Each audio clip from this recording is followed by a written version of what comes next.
ఏదైతే ఇప్పుడు రేవంత్ రెడ్డి గారు వచ్చిన తర్వాత, సీఎం అయిన తర్వాత, ఇప్పుడు చాలా కొంతమంది మంచి పని అంటున్నారు. కొంతమంది ఇది పని బాలేదంట. వేరేది హైడ్రా గురించి మాట్లాడుతున్నారు. హైడ్రా అనేది కొంతమంది మంచి పని అంటున్నారు. కొంతమంది అది రేవంత్ రెడ్డి గారు చేసేది తప్పు అని అంటారు. సో, అది పక్కన పెట్టినట్టయితే ఏదైతే ఇప్పుడు విక్టిమ్స్ ఎవరు ఉన్నారో హైడ్రా సంబంధించింది, ఇల్లు కోల్పోయిన పరిస్థితి మనం చూసాం. ఇప్పుడు వాళ్ళు అన్ని పర్మిషన్స్ తీసుకున్నారు. రేరా గాని, డీటీసీపీ కానీ అన్ని పర్మిషన్స్ తీసుకున్నప్పటికి కూడా ఆ ఇల్లు అనేది ఇప్పుడు కబ్జా చేయబడిందని, నది మీద ఎక్కడ కబ్జా బఫర్ లైన్‌లో ఉందనని, అందుకని దాన్ని కూలగొట్టడం జరిగింది. సో, ఇప్పుడు ఆ విక్టిమ్స్ కోర్ట్‌ని ఆశ్రయిస్తే ఎలాంటి తీర్పొస్తుంది? ఇంకోటేంటంటే వాళ్ళు మంత్లీ ఇల్లు మీద ఈఎంఐ తీసుకొని కట్టుకుంటారు. లోన్ తీసుకొని కట్టుకుంటారు. ఇప్పుడు ఆ ఈఎంఐ అనేది ఆపొచ్చు. ఎందుకంటే అక్కడ ప్రాపర్టీ లేదు కాబట్టి. అది తీసేయనీకి కూడా ఏం లేదక్కడ మనకి. సో, ఇప్పుడు వాళ్ళు ఈఎంఐ కట్టాలా? అవసరం లేదా? ఇంకోటేంటంటే వీళ్ళకి ఎలాంటి తీర్పొచ్చే అవకాశాలున్నాయి? ఒకటి సార్, హైడ్రా అనేది ఫస్ట్ ఆఫ్ ఆల్ గవర్నమెంట్ కొత్తగా వచ్చిన రేవంత్ రెడ్డి గారు గవర్నమెంట్ ఏర్పాటు చేయడం జరిగింది. హైడ్రా అని పెట్టడం అయితే నా ఒపీనియన్ ప్రకారం ఒక మంచి ఆలోచన నాకు అనిపిస్తుంది. But majority of the public కూడా చాలామంది బాగుందని మెచ్చుకుంటున్నారు. కాబట్టి హైడ్రాని విమర్శించే వాళ్ళు తక్కువ, కానీ ఎట్లాగా ల్యాండ్ పైన వాళ్ళు భూముల పైన విమర్శిస్తారు కాబట్టి అంతే తప్ప దాని వరకు అయితే అందరూ బాగుందని అనుకుంటున్నారు.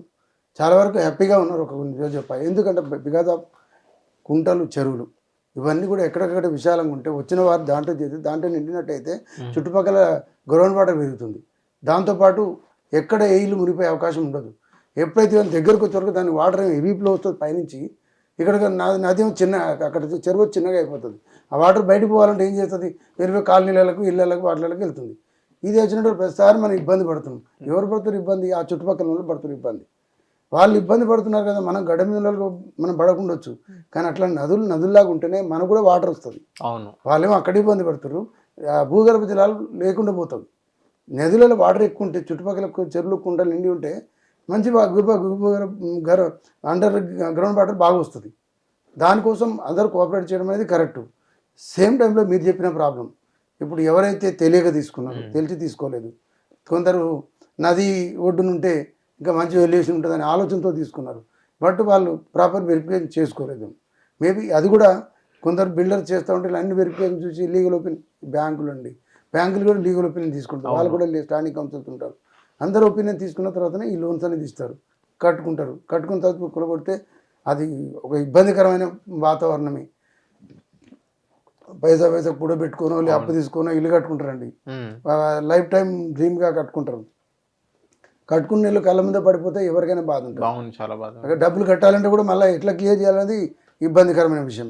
కానీ ఏంటంటే బ్యాంకులు కూడా ప్రాపర్గా వెరిఫై చేసి చూసుకోవాలా. ప్రాపర్ డాక్యుమెంట్ వెరిఫికేషన్ ఉంటే వాళ్ళు ఈ ప్రాబ్లం రాదు.